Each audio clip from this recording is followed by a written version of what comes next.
All right, so today we're going to jump into something kind of cool. Okay. It's a bit of a connection between two sci-fi worlds.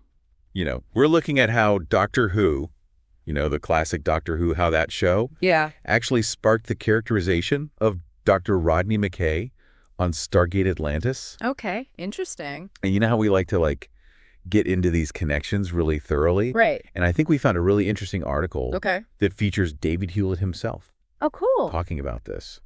And, it's all about how being a lifelong fan of sci-fi Yeah. actually informed his acting. Interesting. So it's a pretty cool little deep dive, I think. Yeah, it sounds really cool. I mean, we often think about the characters we love and the shows that we love, but to hear from the actor himself about how his passions have informed a particular character, that's really fascinating. Yeah, and I think what's really cool is that we have a direct line in this article from Hewlett's passion for this genre to the portrayal of McKay.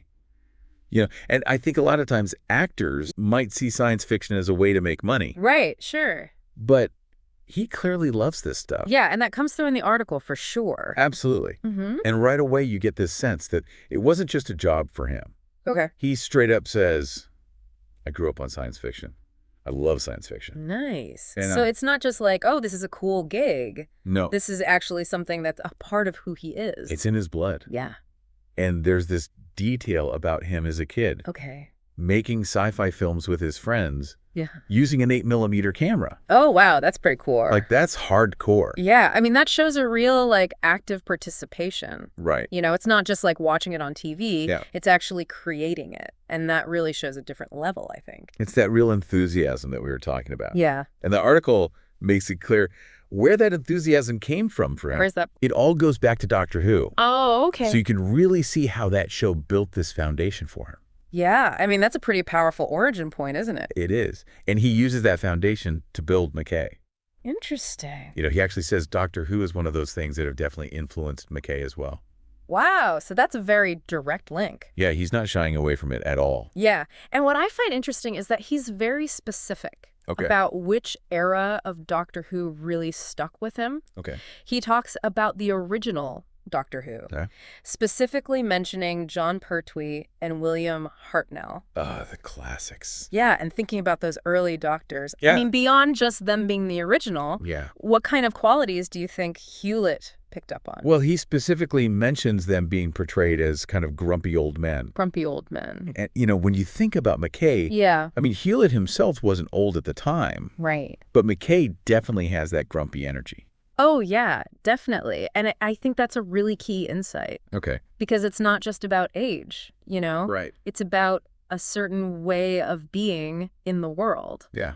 And Hewlett says that he more than channeled that grumpy old man energy. You really did. It's almost like he took that essence. Yeah. That kind of weariness with the incompetence of others. Yeah. Maybe a little bit of that sharp intellect that borders on impatience.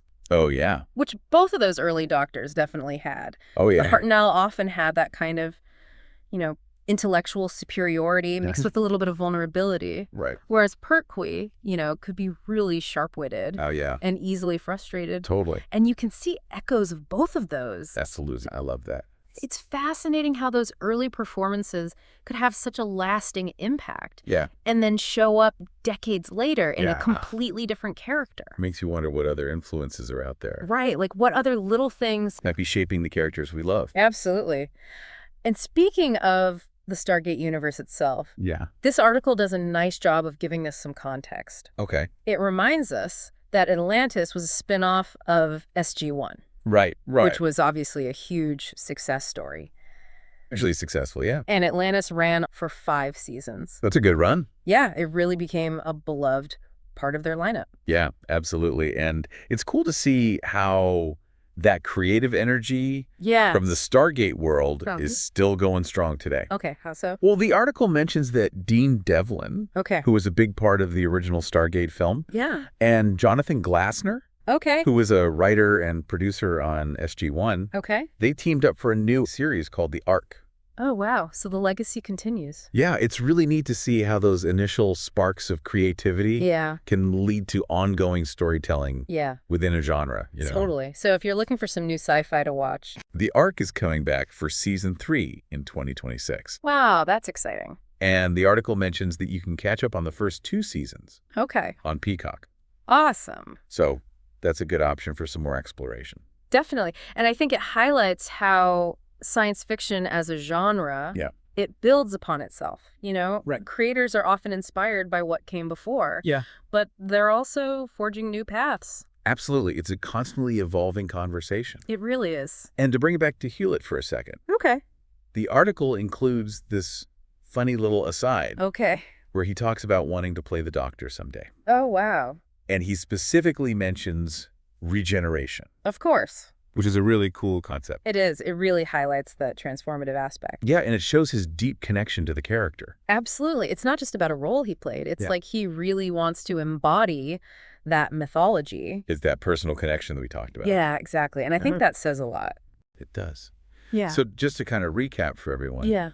This deep dive really reveals a direct link. Okay. Hewlett's lifelong love of Doctor Who shaped his portrayal of McKay. It really did, and it makes you think. What's that? Like, how might your own early passions, the stories that captivated you early on, be influencing you today? That's a good point. Like maybe the way you approach challenges or the things you create or even just what you enjoy. It's all connected. It really is. And I think understanding this link between Hewlett and Doctor Who, it adds another layer to how we see McKay. It does. His grumpiness, his brilliance, it all makes more sense now. It does. And I think it's a good reminder for all of us. About what? To think about the origins of the things we love. Right, because those influences are always there. Yeah, and they shape the creative world around us. They really do. So that's a cool thing to think about. It is. And we'll leave it there for today. Sounds good. Until next time, keep on diving.